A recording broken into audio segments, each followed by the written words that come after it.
Alright, today we're going to do one of the easiest things we could do. We're going to change the PCV valve on a 2001 Prelude. So this is the H22A, and there it is right there, this valve right here. It's the easiest thing. First you're going to need your new valve, needle nose pliers.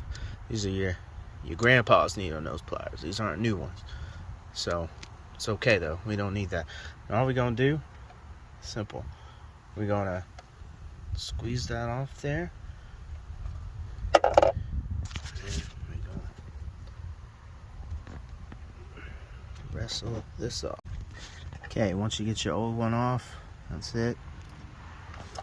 You notice the new one, you can hear it shakes in there. There's a little thing in there that moves around. That's how it measures the pressure. And so what we're gonna do is we're gonna twist it back in that hole there, turn it, and then we're going to reconnect the pipe fitting. And once we do that, squeeze this, put it back on. Alright, now you got it. Go for it.